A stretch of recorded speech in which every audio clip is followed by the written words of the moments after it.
नमस्कार। दिल्ली में प्रदूषण पर अरविंद केजरीवाल लाइव आ रहे हैं, सुनते हैं क्या कह रहे हैं वो।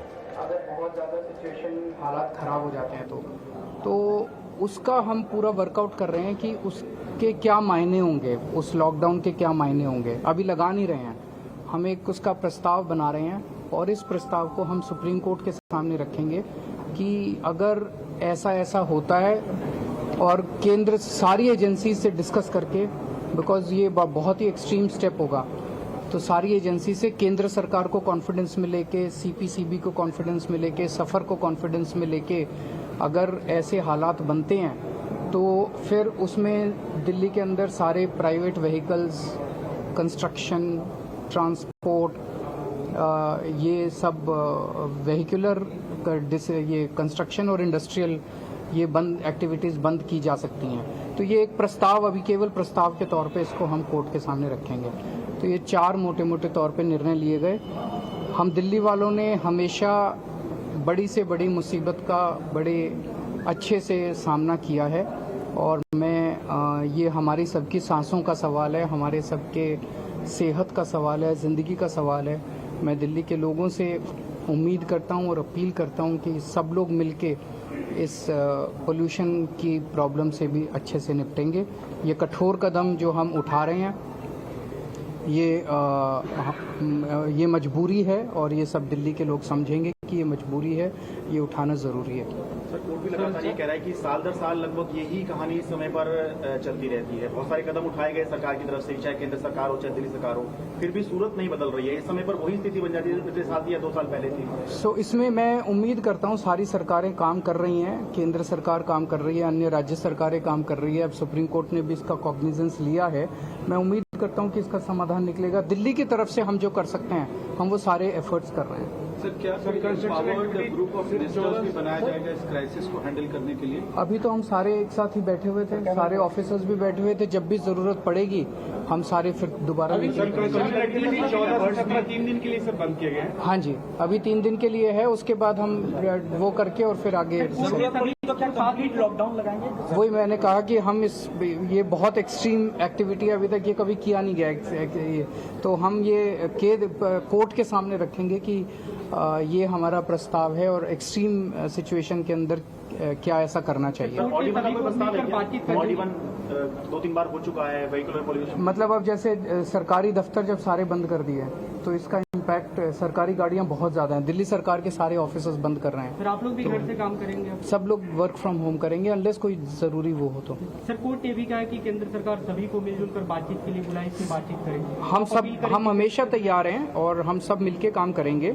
ये ऐसी चीज है जिसका समाधान, क्योंकि हवा जो है और पोल्यूशन जो है वो बाउंड्रीज नहीं देखता, उधर की हवा इधर आ जाती है, उधर का पोल्यूशन इधर आ जाता है, तो हम सब मिलके काम करेंगे। दफ्तर भी 1 हफ्ते के लिए बंद किए, सरकारी दफ्तर भी 1 हफ्ते के लिए। 1 हफ्ते के लिए, जो भी है 1 हफ्ते के लिए। हाँ जी। सर, क्या सेंटर को इमरजेंसी मीटिंग तुरंत बुला लेनी चाहिए दिल्ली और सेंटर को जो भी करना है वो जरूर करेंगे। Thank you.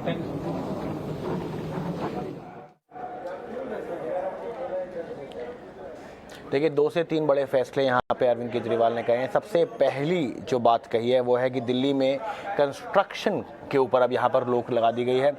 उसके बाद जो दूसरी चीज़ है वो है सरकारी दफ्तरों में 100% वर्क फ्रॉम होम, मतलब जो पूरा वर्क फ्रॉम होम का कल्चर था। अब जब ये बात कर रहे हैं सरकारी दफ्तरों की, तो ये दिल्ली सरकार के दफ्तरों की बात करें, केंद्र सरकार पर फैसला नहीं ले सकते हैं।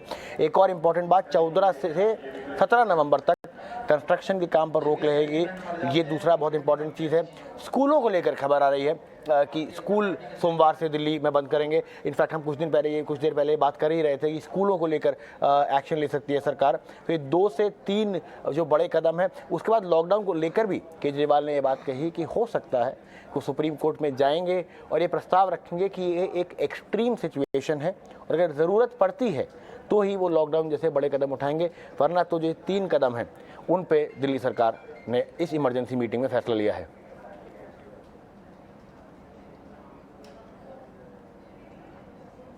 चलिए, दिल्ली में प्रदूषण का मामला जो गरमा रहा है उसके गंभीर स्तर को देखते हुए अब सुप्रीम कोर्ट ने भी केंद्र और राज्य सरकार को लताड़ लगाई है। सुप्रीम कोर्ट ने आज प्रदूषण की सुनवाई के दौरान सरकार से ये तक कह दिया कि अगर ज़रूरत पड़े तो 2 दिन के लिए दिल्ली बंद कर देनी चाहिए। कोर्ट ने केंद्र को निर्देश दिया है कि वायु प्रदूषण की वजह से बने आपातकालीन हालात से निपटने के लिए क्या फैसले लिए गए हैं, इस बारे में सोमवार को जानकारी दी जाए।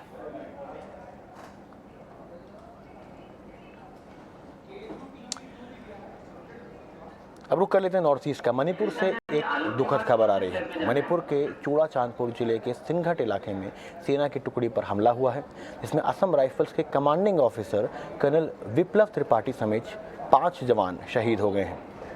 इस खबर पर हमारे साथ ज़्यादा डिटेल्स बता रहे हैं हमारे संवाददाता अरिंदम दास। अरिंदम, कब हुआ यह हमला और किस तरीके की जान की नुकसान की हमें खबरें आ रही हैं? जी, मणिपुर में एक हिंसात्मक भयानक एम्बुश की घटना संघटित हुए है। ये चूड़ाचांदपुर डिस्ट्रिक्ट में हुए है जो म्यांमार बॉर्डर से सटे हुए है। हम लोग को जो सूचना मिल रही है कि आज सुबह करीबन 10 बजे कमांडिंग ऑफिसर 46 असम राइफल्स के वो अपने वाइफ और बच्चे के साथ एक QRT टीम के साथ जा रहे थे उस इलाके में जहाँ पे ये लोग एक डेडली एम्बुश का सामना करना पड़ा। भारी सोफिस्टिकेटेड वेपन्स से उनके ऊपर फायरिंग किया गया, IED एक्सप्लोजन्स किया गया, जिसमें जो कमांडिंग ऑफिसर है 46 असम राइफल्स के वो शहीद हो गए, उनके वाइफ और बच्चे की भी मौत हो गई है और 4 अलग जो असम राइफल्स के पर्सनल थे QRT टीम में वो भी शहीद हुए हैं और इसके अलावा और चार असम राइफल्स के जवान इसमें इंजर्ड हुए हैं। फ़िलहाल तो एक massive search and combing operation जारी है उस इलाके में, लेकिन मैं ये बताना चाहूँगा कि वहाँ के टेरेन बहुत डिफ़िकल्ट है, रगड माउंटेन्स है, बहुत थिक जंगल्स है और इंटरनेशनल बॉर्डर सटे हुए हैं जो कि पोरस है।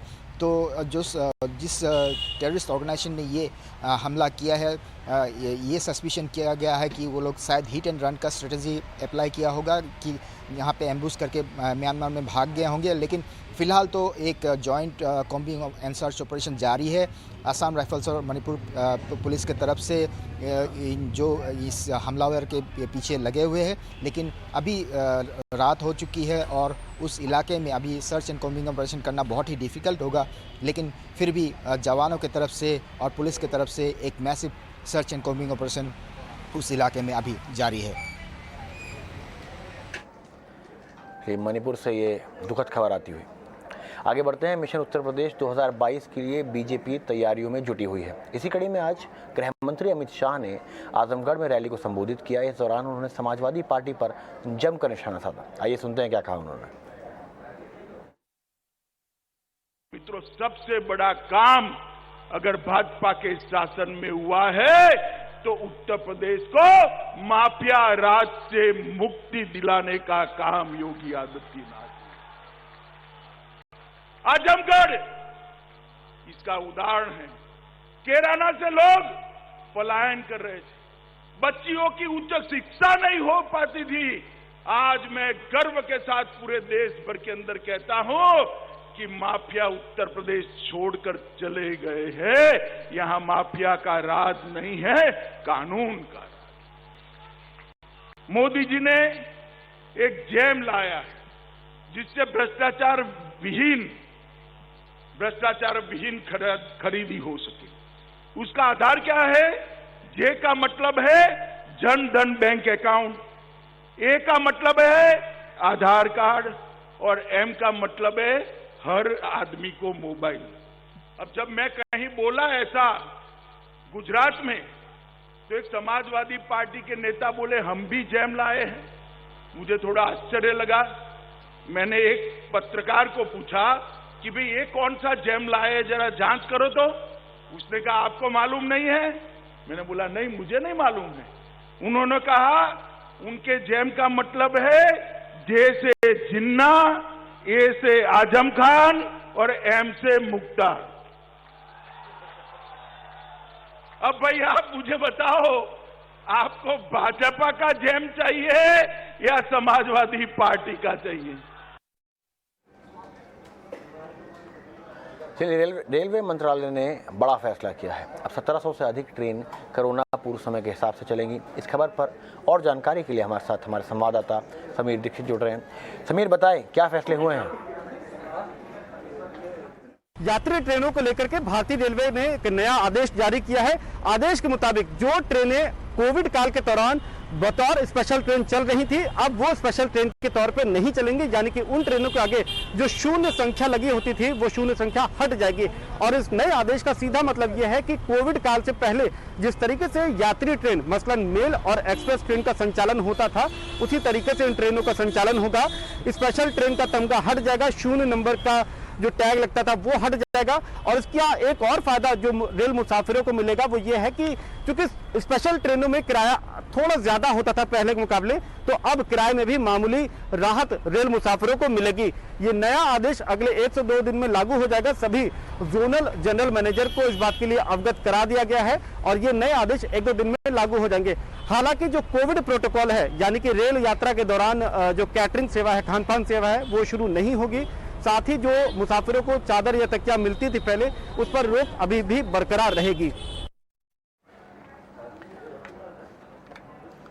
चलिए, शुक्रिया समीर हमसे बात करने के लिए। प्रधानमंत्री नरेंद्र मोदी ने आरबीआई की 2 योजनाओं, रिटेल डायरेक्ट स्कीम और इंटीग्रेटेड ऑम्बुड्समैन स्कीम की शुरुआत की। रिटेल डायरेक्ट स्कीम के जरिए छोटे निवेशक बिना किसी बिचौलियों के सीधे बॉन्ड में निवेश कर सकेंगे। रिटेल डायरेक्ट स्कीम में देश के छोटे निवेशकों को गवर्नमेंट सिक्योरिटीज में इन्वेस्टमेंट का सरल और सुरक्षित माध्यम मिल गया है। इसी प्रकार इंटीग्रेटेड ऑम्बुड्समैन लोकपाल स्कीम के बैंकिंग सेक्टर में वन नेशन वन ऑम्बुड्समैन ये सिस्टम ने आज साकार रूप लिया है। इससे बैंक कस्टमर्स की हर शिकायत, हर समस्या का समाधान समय पर बिना परेशानी को हो सकेगा। आरबीआई के द्वारा रेगुलेटेड सभी संस्थाओं के लिए खाता धारकों की शिकायतों को दर्ज करने, ट्रैक करने और मॉनिटर करने का एक ही प्लेटफॉर्म होगा। यानी शिकायत निवारण के लिए खाता धारक को अब एक और आसान विकल्प मिला है। जैसे कि अगर किसी का बैंक अकाउंट लखनऊ में हो और वो दिल्ली में काम कर रहा हो, तो पहले होता ये था कि उसको लखनऊ के ऑम्बुड्समैन को ही शिकायत करनी पड़ती थी, लेकिन अब उसे भारत में कहीं से भी अपनी शिकायत दर्ज करने की सुविधा मिल गई है। चलिए, बात खेल जगत से कर लेते हैं। राष्ट्रपति रामनाथ कोविंद आज 62 खिलाड़ियों को खेल रत्न पुरस्कार से सम्मानित कर रहे हैं। टोक्यो ओलंपिक्स में झंडा गाड़ने वाले gold medalist javelin thrower Neeraj Chopra, silver medalist पहलवान रवि दहिया, महिला क्रिकेटर मिताली राज और हॉकी कप्तान मनप्रीत सिंह सहित 12 खिलाड़ियों को मेजर ध्यानचंद खेल रत्न पुरस्कार नवाजा गया। इसके अलावा क्रिकेटर शिखर धवन, टेनिस खिलाड़ी अंकिता रैना और दीपक पूनिया समेत 35 खिलाड़ियों को अर्जुन अवार्ड दिया गया है।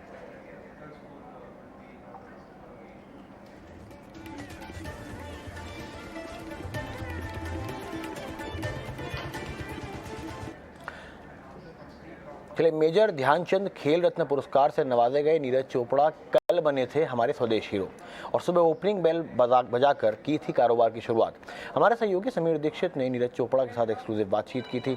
आइए सुनते हैं नीरज ने क्या कहा। बिल्कुल सर, एंजॉय तो मुझे लगता है कि हो चुका है काफ़ी, और अभी मैंने कैंप ज्वाइन कर लिया था, तो अभी यहाँ पे आज के फंक्शन के लिए और अभी खेल रत्न का जो होने वाला है उसके लिए मैं अभी आया हूँ। तो ट्रेनिंग तो पूरी अगले जो टारगेट्स हैं उनके लिए पूरी चल गई है, तो और उसी पे पूरा फोकस है अभी। और अब आप अगर सोशल मीडिया देखें तो लोग आपके हेयर स्टाइल से लेकर के कहाँ आप इन्वेस्टमेंट कर रहे हैं और आपने जितना धनराशि जीती है उसको आप कैसे इस्तेमाल कर रहे हैं, ऐसे छोटे सवाल लेकिन बहुत तेज़ी से घूम रहे हैं सोशल मीडिया पे, उनको लेकर के क्या जवाब आपके पास? बस वो जो भी है पैसे वगैरह जो भी है वो फैमिली देखती है, तो मेरा काम है कि ट्रेनिंग करूं और वही मैं पहले से ही करते आया हूं और बाकी सब बाद में देखूंगा। अभी का मेरा फोकस है कि मैं अपना पूरा जो है मेहनत करके अपना गेम पे पूरा फोकस लगाऊं और उसी में और आगे अच्छा जीतने की कोशिश करूं। नीरज जी, आपकी सफलता ने ना एक संदेश ये भी दिया है कि ठीक है, दिक्कतें हो सकती हैं, इंफ्रास्ट्रक्चर में कहीं ना कहीं कमी हो सकती है, लेकिन अगर आप लगन से आगे बढ़ें तो पासा पलट भी सकता है। ये जीत और उसके बाद में कितना माहौल बदलता हुआ आप देख रहे हैं, खासकर खेल के इंफ्रास्ट्रक्चर को लेकर के? काफ़ी कुछ बदला है जी। सबसे पहली बात तो बच्चे काफ़ी स्टेडियम में आने लगे हैं, भीड़ होने लगी है। और जेवलिन का अगर मैं बात करूँ, जेवलिन को कोई जानता नहीं था, अभी स्पोर्ट्स की दुकान से जेवलिन बच्चे और उनके पेरेंट्स खरीदने लगे हैं। तो काफ़ी एथलेटिक्स को लेके और जेवलिन को लेके तो काफ़ी चेंजेस आए हैं। और बाकी सभी अपना स्पोर्ट्स के लिए भी अपना गवर्नमेंट आगे के लिए काफ़ी कुछ सोच रही है। तो होपफुली आगे आने वाले टाइम में और अच्छा अपना स्पोर्ट्स इंडिया का होगा। कितना फ़र्क देखते हैं? एक आपने वो लम्हा जो पदक जीता, उसके पहले की आपकी तैयारियां, तो वो वीडियो तो हमने बहुत देखे, लेकिन उससे पहले और अब की बात की कहानी में कितना बदलाव देख रहे हैं? और आपको क्या लगता है ना कि क्या एक और हो सकता है जिससे जो सफलता का जो प्रतिशत है वो काफ़ी बेहतर हो जाए? नहीं, वही काफ़ी मतलब इम्प्रूवमेंट की तरह चीज़ें हैं जी कि हर चीज़ में हम इम्प्रूवमेंट करते रह सकते हैं। मतलब स्टेडियम से लेके अपनी डाइट से लेके या हर चीज़ कंपटीशन से लेके कि हम कैसे कंपटीशन करवा सकते हैं या इंटरनेशनल एथलीट को इंडिया में बुला के फिर करवा सकते हैं। तो वो कई चीज़ें हैं जो धीरे धीरे करके इम्प्रूव हो सकती हैं। जैसे अभी अगर बात करें डाइट की, तो हम नेशनल कैंप में है तो पहले से ज़्यादा इम्प्रूव हुई है। और कई चीज़ें हैं, हॉस्टल्स पे काम हो रहे हैं और अच्छे रूम्स प्रोवाइड करवाए जा रहे हैं हम। तो धीरे धीरे करके काफ़ी बड़ी कंट्री है अपनी, तो धीरे धीरे करके पूरी कंट्री को साथ में लेके चलना है। तो आराम से स्टेप बाय स्टेप काम होगा, तो धीरे धीरे करके हो रहा है। होपफुली आगे और ज़्यादा हाँ शुरुआत हो चुकी है जी। सवाल जो अक्सर ये होता है कि देखिए, आपके साथ अब फ़ोटो खिंचाने के, सेल्फी के लिए एक लंबी कतार लगी रहती है। बहुत से लोग हैं जो आपके साथ अपनी फ़ोटो देखना चाहते हैं। तो ये जो सफलता का दौर है ना, ये कहीं आपके फोकस को ना हिलाए, इसके लिए किस तरीके की तैयारी? क्योंकि ये एक बहुत होता है कि आप एक मुकाम पर आ गए और वहाँ पे बने रहना। हाँ जी, नहीं वो तो काफ़ी मुश्किल होता है एक जगह पे बने रहना। और बाकी फ़ोटोज़ की बात है तो लोग सभी प्यार से खिंचवाने आते हैं, ऐसा मतलब वो तो मेरे लिए भी एक लकी चीज़ है कि यार हाँ, लोग मेरे साथ फ़ोटो खिंचाने आ रहे हैं। और मैं कोशिश करता हूँ कि सभी के साथ फ़ोटो लूँ, खुश करूँ और अच्छे से बात करूँ। पर वही है कि सबके साथ तो कई बार पॉसिबल नहीं हो पाता है। पर फोकस तो इस चीज़ में नहीं, मैं अपना फोकस गेम पे पूरा रखूँगा, इस चीज़ से फोकस नहीं खराब होगा। बात फैमिली की, फैमिली से जो सपोर्ट आपको पहले मिलता रहा है, सब कुछ है, लेकिन अभी कुछ नया बदलाव ऐसा है कि अभी थोड़ा सेटल होना है, कुछ आपके पर्सनल लाइफ में भी कुछ आप बदलाव को आप देख रहे हैं आने वाले दिनों में, सालों में? नहीं, अभी तो फैमिली जैसे मतलब वैसे ही मतलब जैसे फैमिली पहले सपोर्ट करती थी वैसे ही है। और मैं बिल्कुल वैसा ही नॉर्मल जैसा महसूस करता था वैसे ही फील करता हूँ घर पे। और अभी के लिए तो पूरा मतलब ये 2-3 साल है पूरे बिजी हैं। अगले साल भी कॉमनवेल्थ गेम, एशियन गेम्स और वर्ल्ड चैंपियनशिप है, उसके अब फिर पेरिस आ जाएगा, पेरिस ओलंपिक्स। तो अभी के लिए तो पूरा यही है माइंड में पूरा। एक आखिरी सवाल, इस ओलंपिक में जो प्रदर्शन रहा है भारत का, जो पदक के आंकड़े रहे हैं, जब अगले ओलंपिक पे हम जाएंगे, आपको क्या लगता है कि किन नए क्षेत्रों में या कहाँ से हम देखते हैं कि टैलेंट भी निकल कर आएगा और कहाँ पर हम बेहतर कर सकते हैं? टैलेंट तो देखो जी किसी भी स्पोर्ट्स में निकल सकता है। मतलब ऐसा नहीं है कि भाई हम एक ही स्पोर्ट्स पे या 2-3 स्पोर्ट्स पे फोकस करें। अभी जेवलिन में अगर मैं बात करूं तो नहीं था पहले कि कुछ होगा, पर अभी मेडल आया है। उसके बाद बाकी जूनियर एथलीट भी अच्छे निकल के आ रहे हैं। तो पूरा मैं ये मानता हूं कि किसी भी स्पोर्ट्स में आ सकते हैं, बस हमको धीरे धीरे सभी स्पोर्ट्स को साथ में लेके चलना है। चलिए, ये थी ध्यानचंद पुरस्कार से सम्मानित और the man with the golden नाम कहे जाने वाले नीरज चोपड़ा के साथ खास बातचीत। बात कर लेते हैं महंगाई की। अक्टूबर में देश की रिटेल महंगाई दर बढ़कर 4.48% रही, तो सितंबर में 4.35% थी। राहत की बात यह है कि महंगाई दर लगातार चौथे महीने 6% से नीचे रही है। इस दौरान सब्जियों, दालों की कीमतों में गिरावट देखने को मिली। हालांकि खाद्य महंगाई में मामूली सी बढ़त देखने को मिली है। यह बढ़कर 0.85% हो गई है, क्योंकि सितंबर में 0.68% थी। ग्रामीण महंगाई दर घटकर 4.07% हो गई है, जबकि शहरी महंगाई दर 5.05% रही।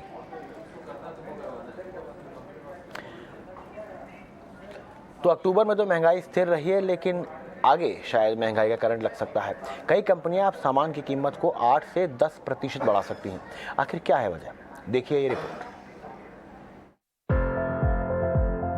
कच्चे माल की कमी और बढ़ती डिमांड के चलते इस बार का नया साल कुछ महंगा होने वाला है। दरअसल ज्यादातर कंपनियों ने त्योहारी सीजन के दौरान बढ़ोतरी को टाल दिया था, लेकिन अब माना जा रहा है कि रेफ्रिजरेटर, वॉशिंग मशीन, एसी और माइक्रोवेव अवन की कीमतें भी अगले सप्ताह की शुरुआत में 5 से 6% तक बढ़ सकती हैं। पैकेज्ड फूड, रोजमर्रा की जरूरत की चीजें पहले ही महंगी हो चुकी हैं और अब कपड़े, इलेक्ट्रॉनिक्स के सामान, ब्यूटी प्रोडक्ट्स भी 10% तक महंगे होने के आसार हैं। शराब की कांच की बोतल, पैकेजिंग की कीमतों में औसतन 5 से 17% की बढ़ोतरी हुई है, जिससे शराब के दाम भी बढ़ने के आसार हैं। अगले आने वाले 3-4 महीनों में कस्टमर्स अराउंड 20 to 25% प्राइस की बढ़ोतरी देख सकते हैं अपने क्लोथ्स और गारमेंट्स पर, क्योंकि प्रोडक्शन कॉस्ट टेक्सटाइल सेक्टर में काफ़ी ज़्यादा बढ़ चुका है पिछले 2 सालों में, अराउंड 30 to 35%। राहुल मेहता जो कि प्रेसिडेंट है clothing manufacturers association of India, वो कहते हैं कि इनपुट कॉस्ट बहुत ज़्यादा बढ़ चुका है, स्पेशली यार्न के प्राइसेस बढ़े हैं 65%। और इसके अलावा और भी ऐसी कॉस्ट हैं जैसे कि लॉजिस्टिक हो गई, फ्यूल कॉस्ट या फिर ऑपरेटिंग कॉस्ट बढ़ जाती है जब प्रोडक्शन कम होता है, कोविड की वजह से जब कम हुआ था। सूती धागे की कीमतें साल दर साल 60% से अधिक बढ़कर 1 दशक के उच्च स्तर पर पहुंच गई हैं, जिससे कपड़े के कारोबार को काफी नुकसान पहुंचा है। इसके बावजूद रिटेलर्स ने मार्जिन कम भी किया, लेकिन कच्चे माल की बढ़ती कीमतों के चलते उनकी बचत कम हो गई। दरअसल कांच, कपास, स्टील, तांबा, चिप्स, केमिकल जैसी प्रमुख चीजों के दाम बढ़े हैं, जिससे होलसेल महंगाई दर 6 महीने से 10% से ज्यादा है, जबकि रिटेल महंगाई दर 4.35% पर आ गई है। फैब्रिक और गारमेंट्स का प्राइस कस्टमर्स के लिए बढ़ा सकता है, और अगर ये नहीं भी किया जाता, अगर जीएसटी नहीं भी बढ़ाया जाता, तब भी कस्टमर्स को अराउंड 10 to 15% कॉस्ट इंक्रीज देखना पड़ सकता है आगे आने वाले कुछ महीनों में। इसके अलावा डिमांड सिनेरियो पर बात करें तो डिमांड सिनेरियो एक्सपर्ट्स कहते हैं कि काफ़ी सारे मैन्युफैक्चरर्स, रिटेलर्स जो हैं वो 80 to 95% कैपेसिटी पे इस वक्त रन कर रहे हैं और डिमांड काफ़ी सही रही है। ऐसे में इस अंतर को कम करने के लिए कारोबारियों के पास कीमतों में बढ़ोतरी के अलावा कोई चारा भी नहीं है। ET Now स्वदेश। चलिए, त्योहारी सीजन के बाद महंगाई की मार रख सकती है। अब बात कर लेते हैं एप्पल की। एप्पल का कोई भी गैजेट जब लॉन्च होता है तो चर्चा दुनिया भर में होती है।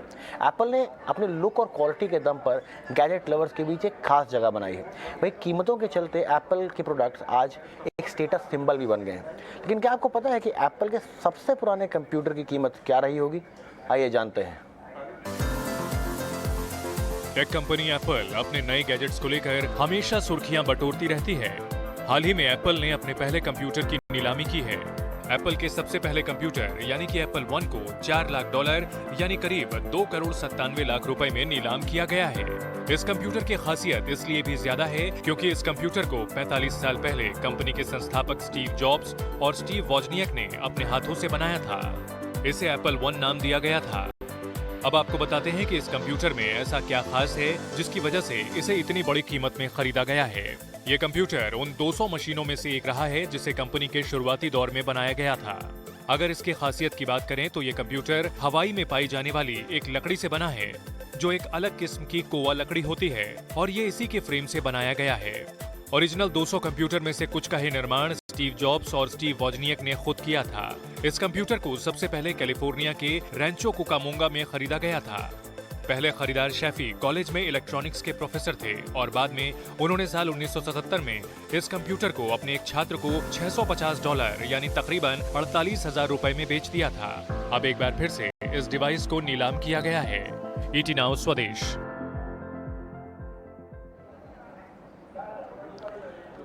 स्वदेश खबर में इतना ही। आप बने रहिए ET Now स्वदेश के साथ।